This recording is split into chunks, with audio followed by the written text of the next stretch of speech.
Thank you and welcome. This is the first time we've talked about AI in this way with graduates and other people. So we have a chat here and we'll be using the chat. So if put in the chat your name and where you're from and welcome. It's great to have you. And tonight we're entering into a conversation about AI, what it is, how it can benefit you in your life. And uh, there's so many conversations around AI now. Some people that I've spoken with said no, they're afraid of it, what it's going to do, and all kinds of conversations. But we wanted to introduce AI as a way for you as coaches, for us as coaches, as leaders, to use one of the, what would you say? I it's an amazing piece of technology that AI, artificial intelligence, and how you can use it for your business and your life. It's just amazing. So we're going to get into that. And you can see here is Jaron James, Dr. Jerome James, and he's an AI expert, right? He came from, and how I met him, he was in a class that I was doing that just finished this year. And he came over from Amazon. He was their AI person over there in a particular domain in a particular field. And I said, now is the opportunity. So I'm listening. And just an amazing human being. And he's going to be doing a lot of the talking tonight. Of course, I'm going to jump in and you're going to jump in, but we want to find a way. We want to introduce you to this as this piece of technology, which not technology, which is a large language model. And that's important to know how it is labeled in many, many circles and what does that mean regarding language? So, my friend, take over. Tell us who you are and why you're here. And I know you got here because I invited you. Yes, well, thank you, Betty. Grateful to be here to be amongst a conversation with amazing coaches within the ICG community. As you shared, I'm Dr. Jaron Jones. I have been blessed to be a part of the last cohort that ICG brought in, and really enjoyed the time there. And what's interesting is how I got here to this point was trusting and owning and embodying that I'm a coach. And I've done a lot of work in leadership development, narrative identity.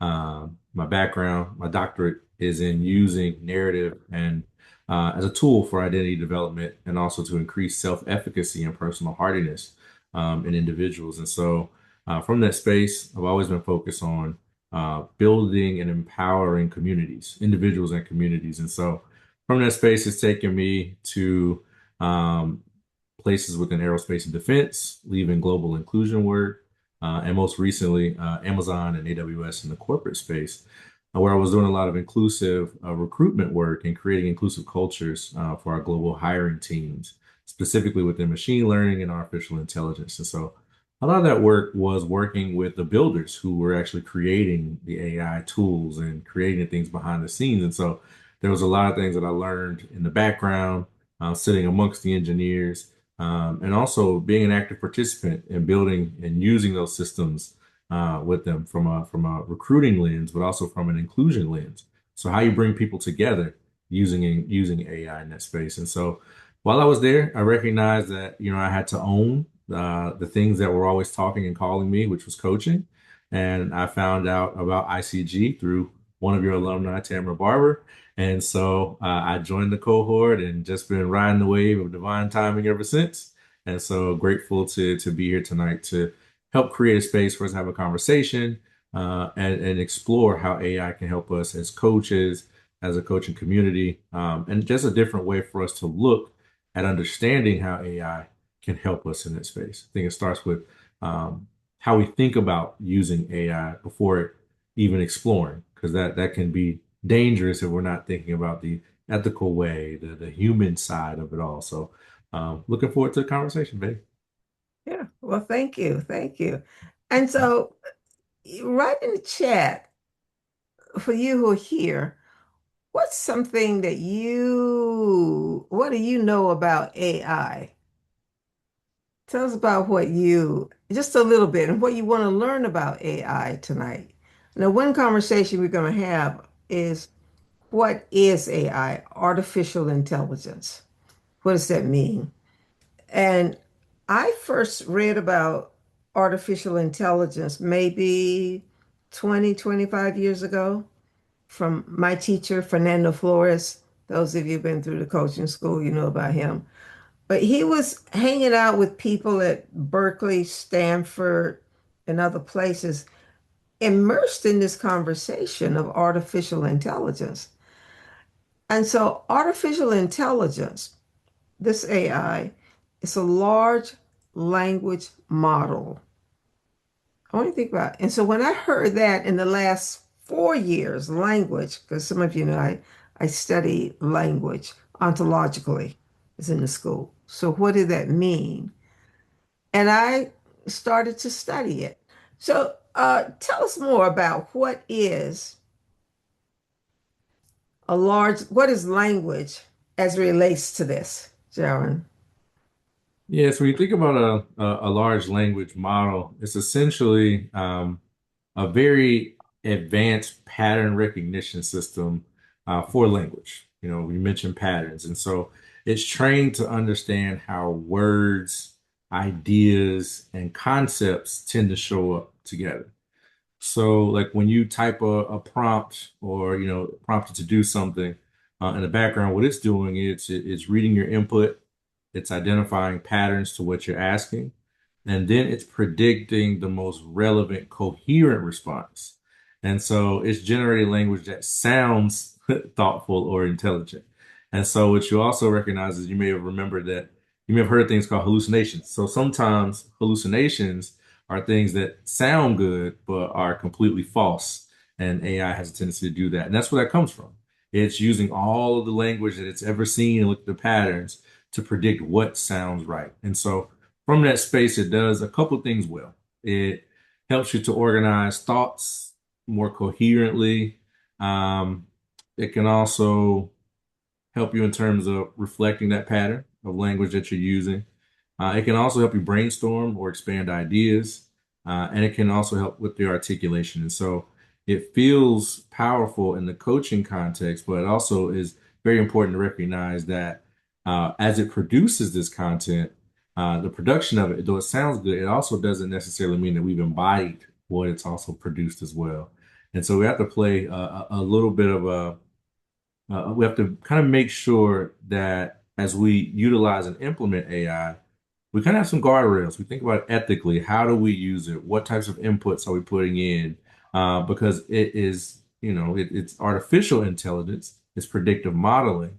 And so things can sound well, but they may not have the depth or the human side that we would like to bring into coaching. So it doesn't have self-awareness. It doesn't understand truth versus falsehood. It only understands what's predicting should come next. It doesn't have a lived experience as like we do as humans. And it Mhm. does not feel or interpret emotion. It's predicting what it should respond based upon what it's seen. So it kind of generates coherence, but not necessarily wisdom in which we kind of have that experience with. And so AI doesn't understand you, but it reflects the patterns that you give it, either positive or negative. So it's That's a little bit more. critical. I Hmm. was gonna say, and that's important because one of the things I'm discovering, you use the word pattern, that we live in patterns and patterns live in us. And human beings, if we can begin to notice and observe the patterns, something happens. It's happening for me in observing patterns. So instead of being the pattern itself, I can observe the pattern. And then the world is disclosed to me in a different kind of way of trying to fix something. But what patterns? So the question I've been asking myself lately, what are the patterns that I commit my life to bringing forth, shaping, living, so that it adds to the wholeness and the world where people experience themselves as agents of creation. You know, like we were talking earlier when you said AI is sort of like having a little Einstein in your basement, right? Yeah. Or whoever it is you admire. Mhm. But AI cannot care. Is that what you say? AI, Absolutely. Yeah, it looks at language patterns. It can identify structures. It can reflect those structures and belief systems, but it does not feel those. It doesn't see or is present for what's not being shared. It doesn't understand the human side of the pauses that we use when we are engaged in that relationship as coaches and client.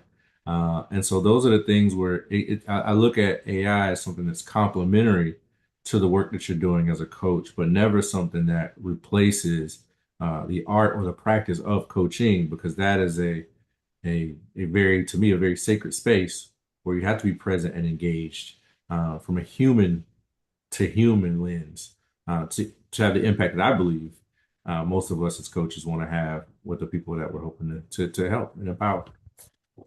yeah, and which is it brings us to this word of phenomenon of care. What does it mean to care? And when I say care, I don't mean care like, but what it is to be human. And there are so many things that people say around the world about who we are. You talked about narratives. We live in so many narratives. And the narratives that we live in are narratives, and yet they're shaping us as we shape the narratives. So, what is it to care? What does it mean to care? To have presence to as a coach? And can AI assist us in being even more aware of that? What would you say? Uh, Yeah, I think so. So, like, I know we can use like Zoom, for instance. Many of us use Zoom, and you can use the AI companion, or you can also record so you can have the transcripts. So, in that case, AI is a real tool that can be used so you can be present. Oftentimes, I know for myself, especially when I first started coaching, I was writing a lot of notes in the session, trying to make sure I was hitting the key points and things to think about in my post session notes I want to send to my client, or just to not forget something that stood out. Well, in this case, I don't have to be so focused on getting everything down. I can be more present knowing that that is there.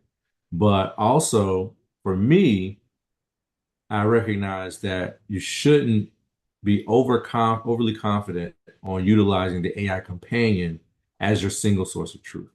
So for me, I like recording for the transcript and then removing all identifying information and then using it to then scan what was said, what was showing up, and look for the themes there post session. And that's how I utilize it, where I can stay present for the session, but then also go back and have a deeper resource share with that client or individual that I'm working with. But sometimes we can rely on just the AI companion that gives you a summary, that gives you a brief rundown. And from that, we have to recognize that whoever created the algorithm for that AI usually has that bias built into it. So there may be things like language that may not be culturally relevant, where it might think it meant one thing, it meant another. They may get names wrong, they may get situations wrong. Or sometimes, again, it could actually just sound good, but it may not be something that your client actually shared.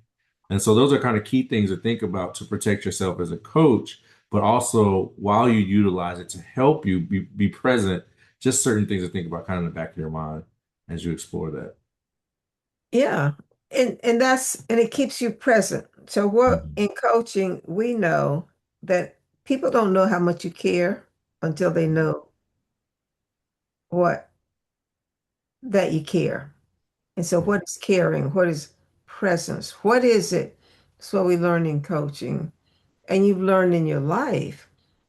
What happens when you're with another person, fully present with them, and what happens in that space of being present, so that the clients that I've had over and over again, they come back to me not because of what I know so much, but of what from what they experienced by participating in the coaching session. So also we know in coaching, depends on some people, what you're coaching people in. You can hire a coach for anything these days.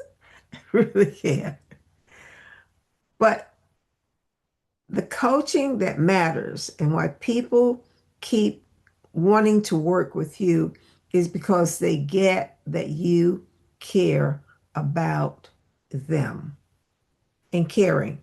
They're not, so as we talk about, there's the past, the present, and the future. And we're living in all of that, but you're orienting your clients, right? They hired you because of someplace something they want to accomplish, and we call that the future. And then you're working with people so that they can do that. I want to tell this quick story, Jared, and come back to you. Working with my chat. Sometimes she, I call her a she,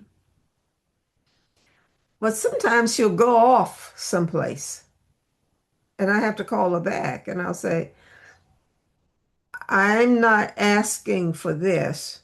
We're in a conversation, we're in a dialogue. I'm thinking this through. I'm here learning. And then she'll apologize. I don't know if any of your AIs apologize to you. She apologized. And then 10 minutes later, she's doing the same thing again. And I'll come back and I say, didn't I tell you not to do that? I don't want to be told, patted on my back all the time that how great this is and how great I am. But I realized the pattern with that too is that if I am told too many times how great I am, I go, oh no, they're not serious. They're not listening. So I'm beginning to notice and learn my own patterns just by using AI. Let me tell you something else about Jaron. We were building a coaching course, and I decided to put AI in it. So I called him up and I said, what can you give me around AI so we can make this course richer and that people can learn more? And he sent me this piece back. It's called AI Fluency for Coaches, a companion series to the ICG coaching program. And then it went through the different weeks where people can begin to notice and look at uh, and the limits of AI, no intuition, no somatic intelligence, no listening with the body as we listen. And then the other piece that captured my attention even more, because as you know, we say that coaching happens in our listening,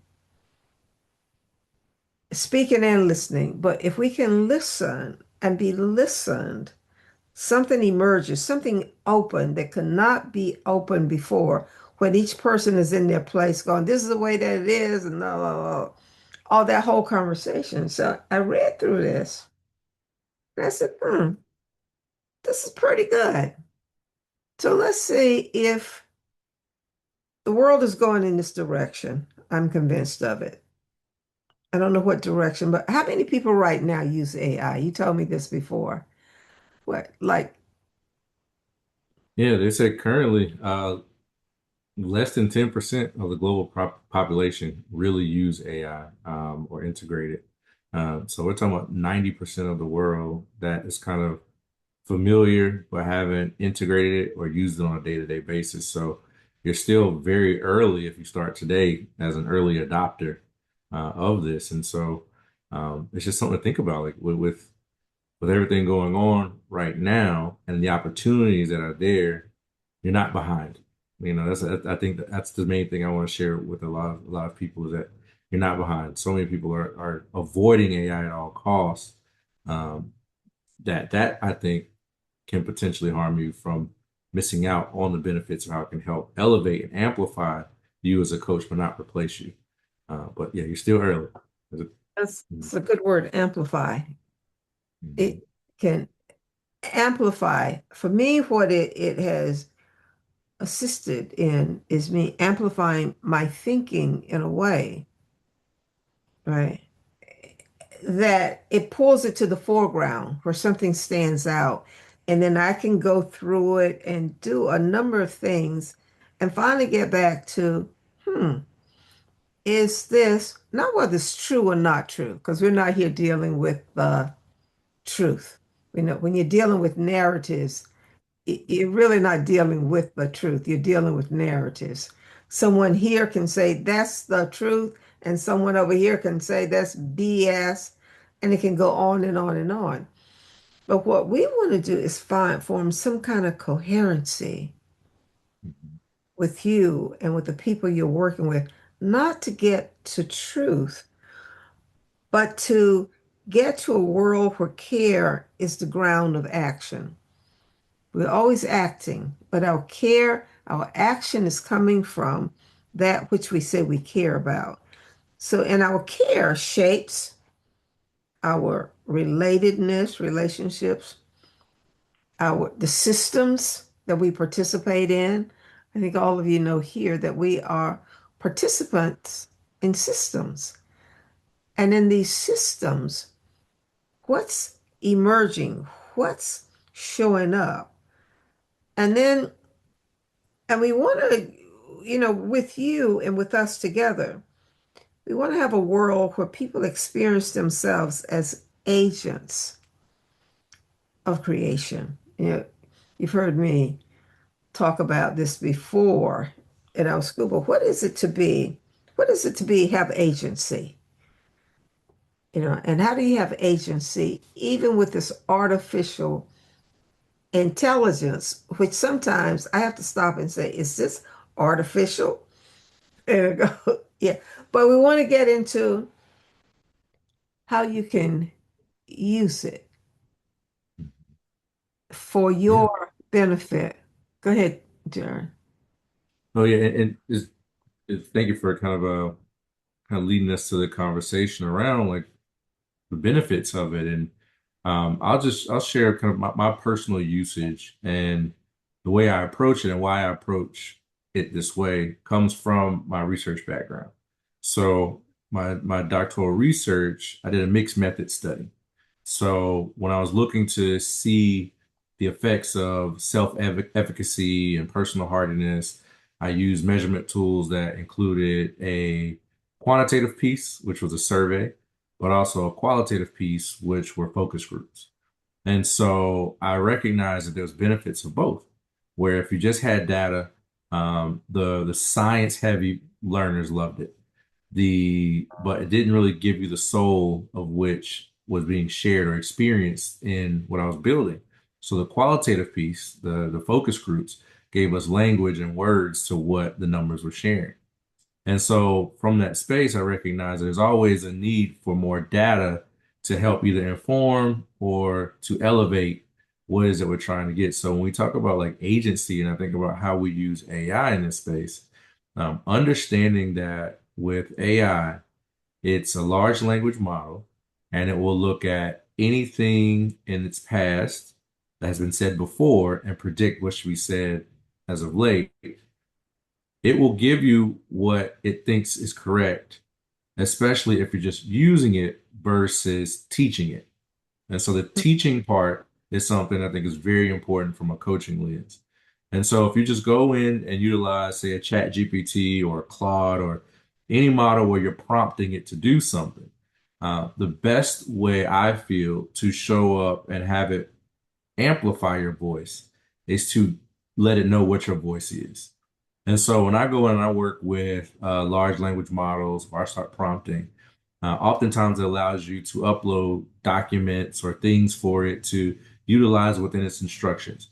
If you don't, it's essentially like doing a Google search that gives you a very generic answer kind of what it can find the most, or the loudest voice on the internet, makes it think predictably that's actively true.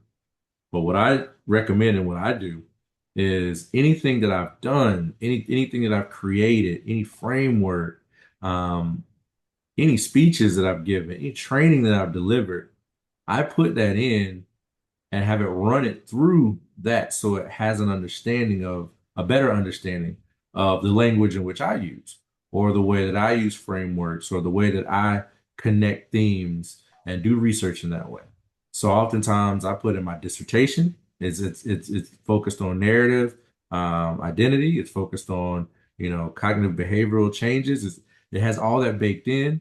I then also, if I'm brainstorming how to create content. So if a lot of people are thinking of using AI to help with, say, social media content or creating invites or offers, I would also recommend that the more you can give to that large language model, the better it will be. So for me, I'm also thinking about the fact that I'm putting in as much data as I can that represents me and how I want to show up.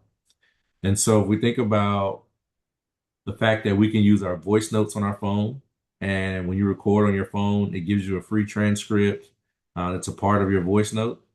You can implement that directly into your large language model. And so maybe if I'm brainstorming an idea, I tell that AI what I'm thinking, where I want to get to. These are the things I want you to pull from. And again, that's training the AI versus using it. And then I get a more impactful and authentic response that's aligned with who I am, aligned with my voice, and something that I'm more confident in delivering or giving out to the public or giving to the world. It still requires editing to make sure that it's in my voice and truly me, but it's a great force multiplier where I don't have to spend as much administrative time in that space. But that's one way in which I use it. I've also used AI in a space where I'll take all the identifying information out of a transcript, and I'll run it through to look for themes. I'll write down my own themes to see if how well it aligns with what I'm picking up. Um, I'll also use ICF, the not the credentials, what do they call it? Yeah, all the things. International Coaching Federation. Yeah. Yes, I use the ICF. What do we call those? The competencies. Uh-huh. And I have it to challenge, use all ICF competencies to review where I spoke or asked questions to my client. Make sure that I'm falling within ICF competencies and not providing contra evidence or contradicting or providing double questions that could confuse the client. And that helps me as a coach to hone my skills to be a better listener, to serve my clients better, but to also to identify patterns of myself. I'm a recent alumni, so I'm always a beginner as you teach us, and so this helps me to remain fresh, to continue to improve upon what's showing up for me in my questioning, how I'm supporting, making sure that I'm asking questions and not giving advice or consultation in those sessions. And so I use it as a place to identify those blind spots. But again, the best thing I think that has made this very beneficial for me is that I've given it a lot of my voice to pull from, so it learns what my expectations are and my patterns are, in what it produces as an output. No, it's very good because it becomes your, what you call it, your partner. Mhm. Yeah, it becomes your partner in developing and in creating your business. There's so many of these now where you can develop your business. What kind of business you want to develop? Mhm. Who will be your client? What is this particular client? What are they looking for, listening for in terms of their life? I mean, it's very rich, but there's a lot of richness in our world, as we all know. But if you don't know how to use it, or you don't know how to be a space for it to show up inside of, it is like having a dead Einstein in your basement. Uh, It is. and so this shift that's occurring right now is discovery, It's then actions, because by now we know that we're always in some kind of action. But in the actions, are you oriented towards that which you say matters to you and the people you serve? Or if you don't want to do, use it for coaching, but what else can it do? Writing books. I have quite a Mhm. few books I get now. People asking me to read their book and write something about it. Whereas, 5 years ago, I might get one or two a year, but now I get them all the time. So there's something that's happening. And what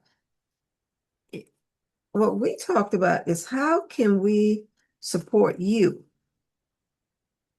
in using AI? If it's something you want to use, and you may not, but if you do, how can we support you in doing that? Mhm. To have your life be enriched in the lives of the people that you serve, their lives can be enriched. The business people you work with. I mean, there's so much around business. I'm Sometimes I have to go, I don't want to do business right now. I want to go and do something else. But it supports coaching in whatever domain you are participating in. It supports you in generating and creating and knowing that you, which is why I wanted to do this, is that you have agency with AI. It,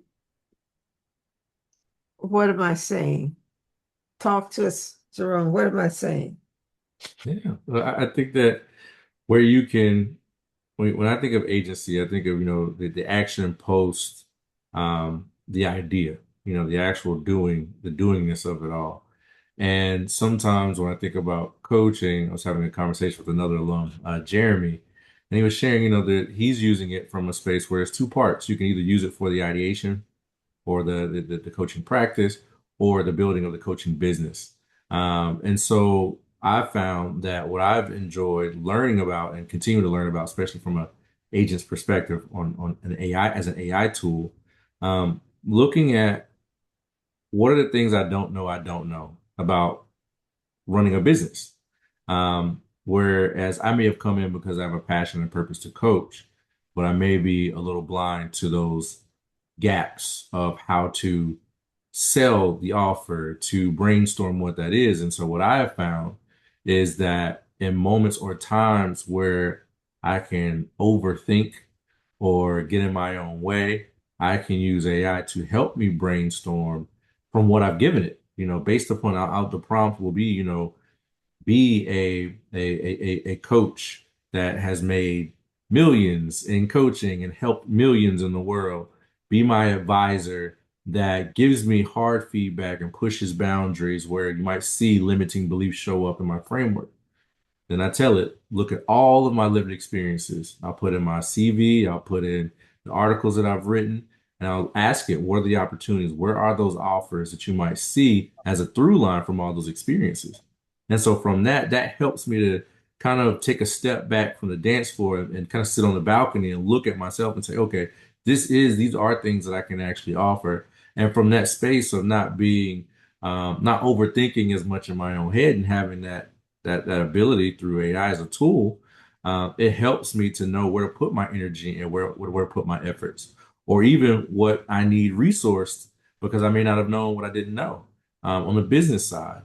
And so I think that AI, we've talked about, imagine if you had any question around what you're doing as a coach from the business standpoint, even from how you show up in that space.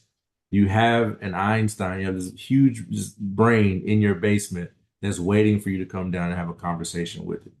Now, you also just want to recognize that again, the more dialogue or data you give that conversation, the better the output will be with that Einstein.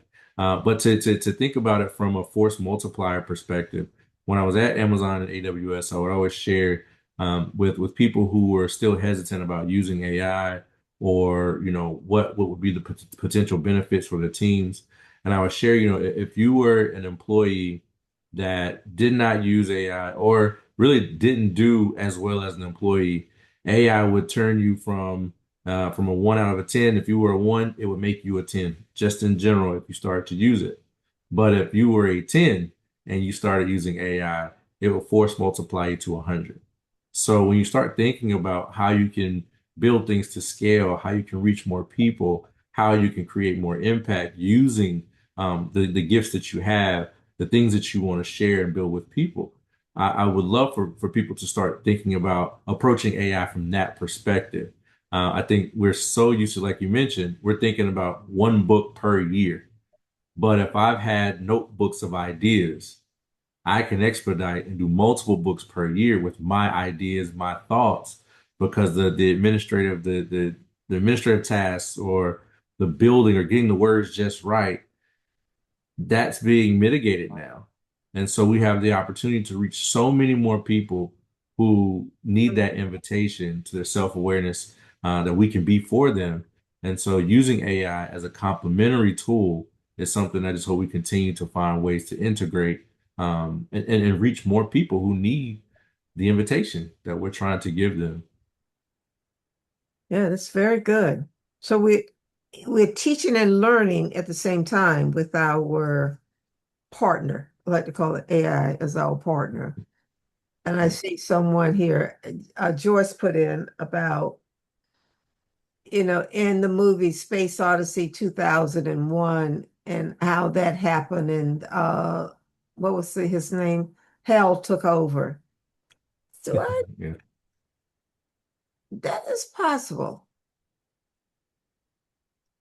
That's why in learning about AI and what it is and what it isn't, you Yeah. begin to shape it. And you're shaping each other. But do I have concerns about that? No. But there are concerns that people do have where people who cannot or will not, for whatever reason, direct AI. One of the things that I'm starting to learn is that, and you mentioned narratives, we live our lives out of narratives. And that's the language model too. And there's so many narratives, there's so many things of what is and what isn't. But how do we bring ethics into our lives? How do we bring care? And care, because care shapes our decisions, our relatedness, and our systems. And how do we engage with all of that in a way where you have more authority, you have more agency in your life? And this is a good question, I think.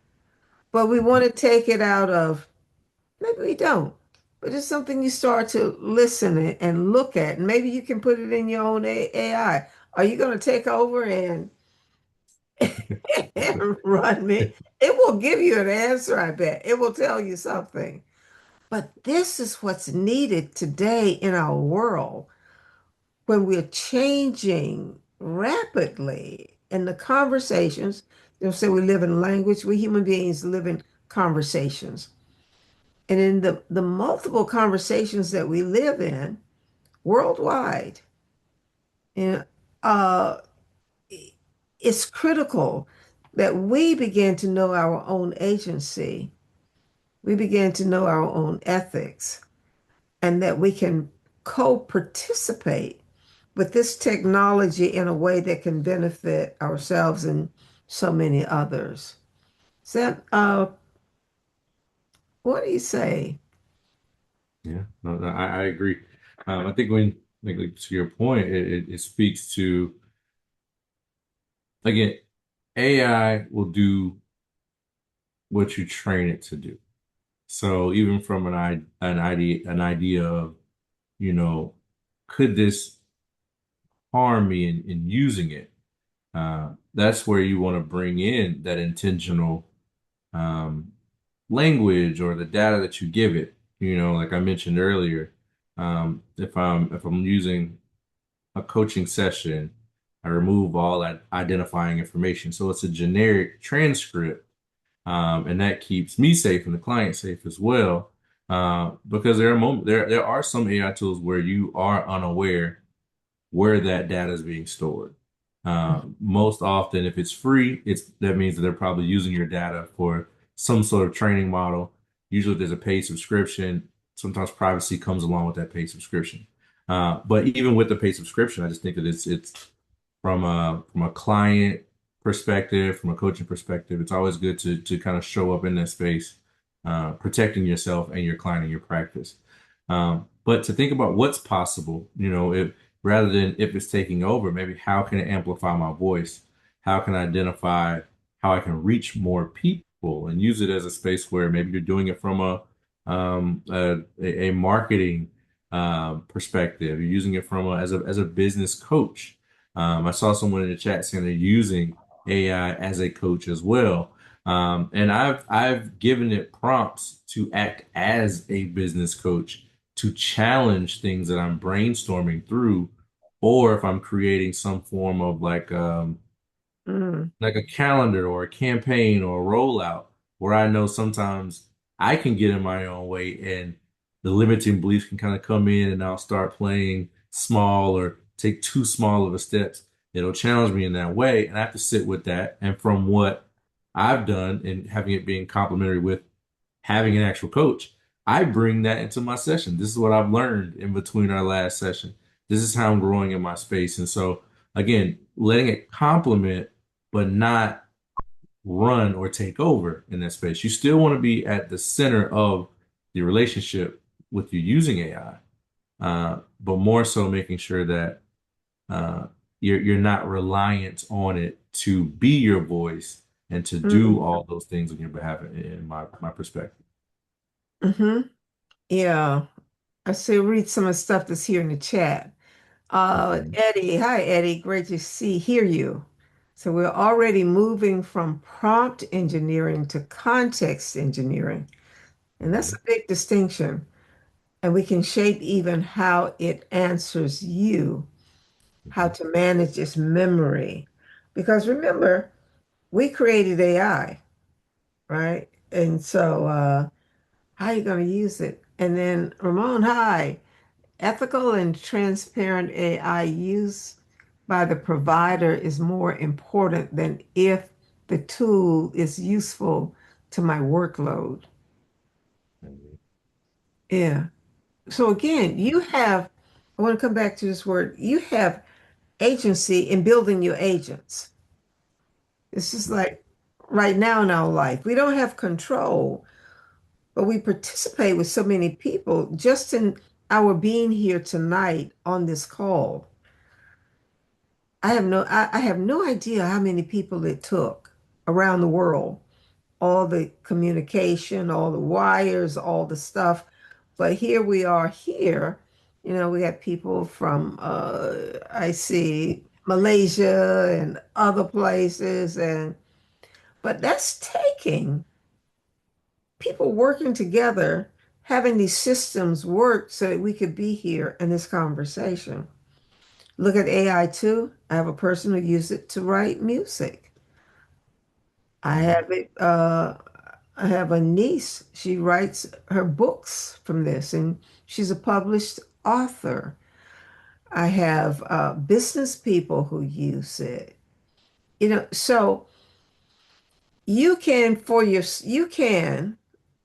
come to a way that you can use AI that will benefit not only you, but benefit other people and benefit them in a way where the world where language is understood as creative and where you understand that you as a pattern, it's a pattern maker.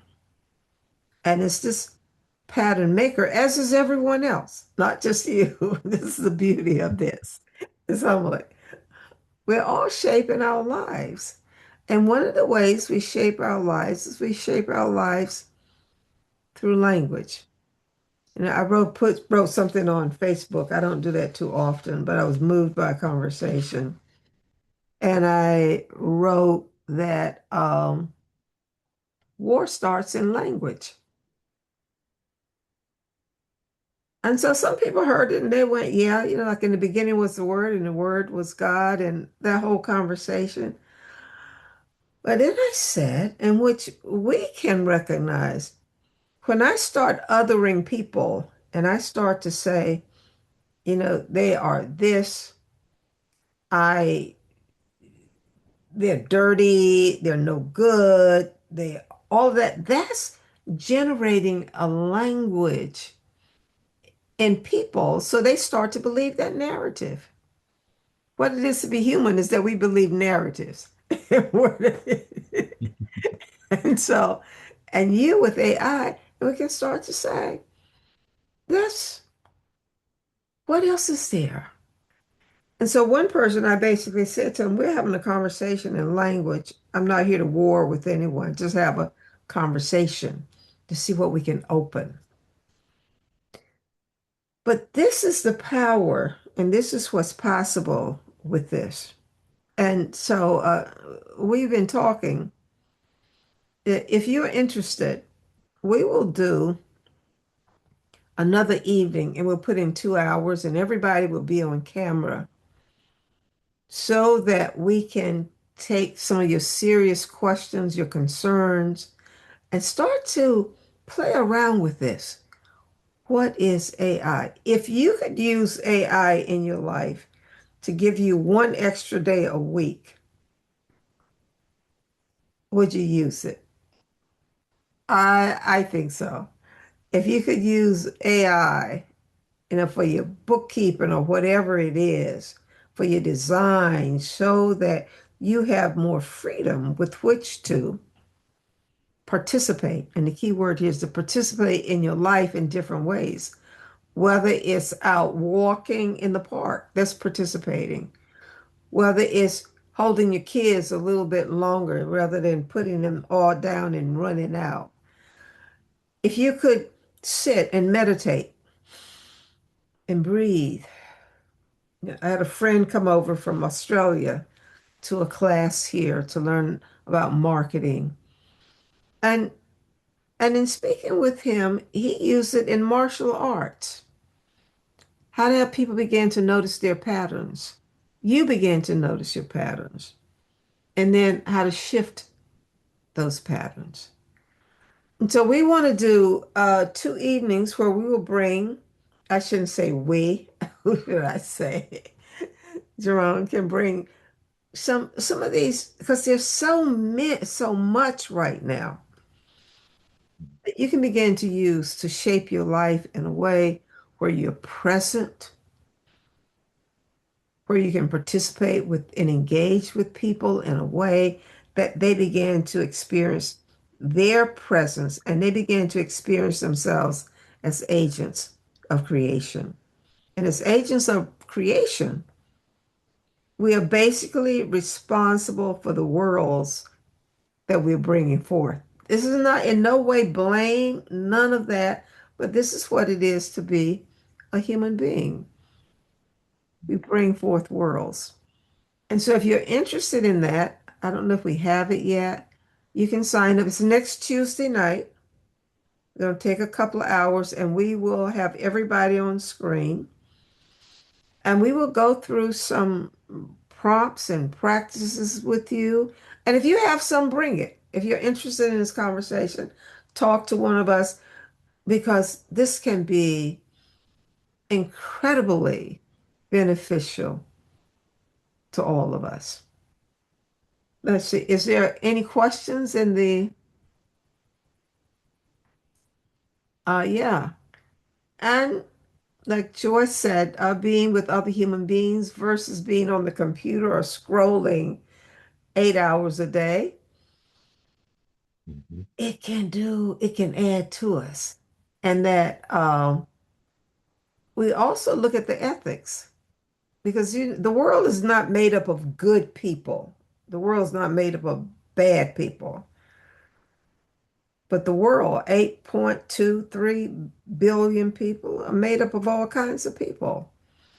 And there are people who will take it, who will participate with AI to see what they can get for themselves. And then there are people like us who are saying, how can we ecologically live in the system so that people can thrive, people can learn together, where people's abundance and flows through participation, where people create, circulate, recognize, be present to, and receive.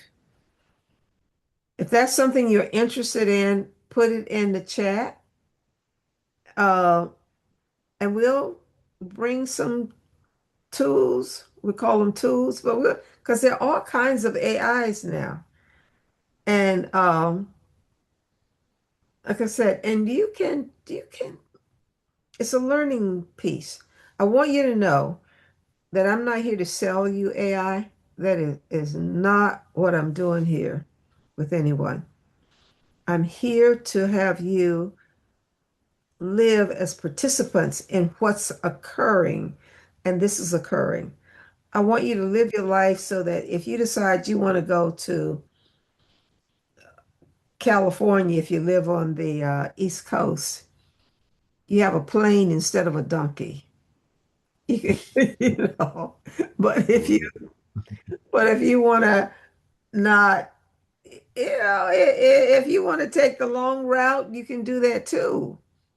Neither one is right, neither one is wrong. But in terms of sufficiency for us today and for what you can bring, your talents, there are some amazing people on this call, amazing people on this planet. And what it is, we will send out something to all of you, letting you know it's next Tuesday night, and you can bring someone with you. And we'll get together and see what we can do. So you walk away with what aspects of AI you want to use. Is that a good way to say it, Jaron? Mhm. Absolutely. Absolutely. It's like you said, I like the way you use tools. It's another tool to put in your toolbox that helps you build something a little bit faster and maybe more efficient, you know? Yeah. Yeah. Yeah. Let me see if I have any questions here for Judy. Okay, more info, please. We'll get it to you. We'll send it to you. This is how quickly this is gone for me. Last week I called Jaron and I said, "You'd be interested in doing this?" And guess what he said? Yes. And then we started to talk, and this is stage one. And then what's the next stage? And I would say if you work with kids or you have kids, be on this call because this is critical. This is critical to, and it is critical to our civilization. And so I'm going to ask AI, how can I be more like Betty Spruill? It might kick you out. So, that was a good question. It's good. How are you, Judy? Well, you know what I mean? But it is, ontologically. So ontology, mindfulness, and ecology. So ecology is a system. We live in a system. And as I'm viewing all of this, the next stage is for us to look at how can we, not just me, not just my clan, just this, but how can we participate in such a way that human beings know love, they know possibility, uh, and then it allows you to dance more. That's what I want for all of us, for us to dance more and dance and let some of the tension go away. Now it's going to be intense at first, I imagine, but some of the tension go away. And so this call tonight is available. I invite you to bring someone with you if you have team members or someone, bring someone with you and we're going to play. And if there's enough interest, then we will come up with another training session if you're interested, because it takes time, 2, 3, 4, 5 hours a week. And then pretty soon, before you know it, you are flying to where it is you want to go. And if you want to walk, but you have a choice, you can walk, you can fly, you can swim. That's the beauty of this world. It's like our astronauts that went into space and returned safely. And what they said was when they looked back at planet Earth, what they saw, it shifted their consciousness. What they saw was this planet and that we were all in this together. So let us know. I don't think we have anything, do we, Michelle? In our, not yet, but we will definitely get you something. So next Tuesday night, we'll send it out and bring someone with you if you choose. You don't have to, but it's gonna be hands-on, looking at stuff, looking at different applications, and then and which ones you want to use. They are coming out of someplace so fast, right? I mean, it's like Yeah. amazing. Yeah. And then what, how can you use this to increase your abundance, your joy, your health? There, there are different ones for health. It's amazing. And so, thank you, all of you, for being here. And this will be available. And then the one that we do next week, we will also record it for you because we want you to walk away with something that you can use. If you do it like I do, I walk away with stuff and I never use it unless I use it right there. But this has been a little different. It noticed my pattern. And so I'm shifting because at this stage in my life, in this stage in your life as well, what contribution do you want to make? Do you want to give? Not because you have to, but because you can. So thank all of you tonight, and you'll hear from us, and we'll hear from you. And Judy up there dancing away on your Facebook page. It's good to see you. And what else? What did you say, Sharon? Yes, just thank you for attending and thank you for being a participant and looking forward to seeing you all next week where we'll do like Betty said, more hands-on and bring in best practices and things that work well for you. Because I do think as a community of coaches, we can help kind of best practices, what works well, what have we used it for, how we've been thinking about it, and together it allows us to reach more people and engage and create more of an impact in the world. So I'm excited. I'm thankful for you always, Betty, for creating space and being an invitation in so many ways for everyone on this call and for those off the call as well. And just looking forward to continuing how we build together in this space so we can do more good in this world. Yeah. Exactly. That's very good. So we can bring how we want the world to be. And in participating that way, we shape the world. So thank all of you. And I'll say, may the blessings of God be upon you. May his peace abide within you. May her presence illuminate your hearts now and forevermore. And be mindful of your speaking, because our speaking creates. And let's create a world that works for all of us. Might take another 1,000 years, but it's possible. So thank you and good night. And we'll see you on Tuesday night. All right. Bye, everyone.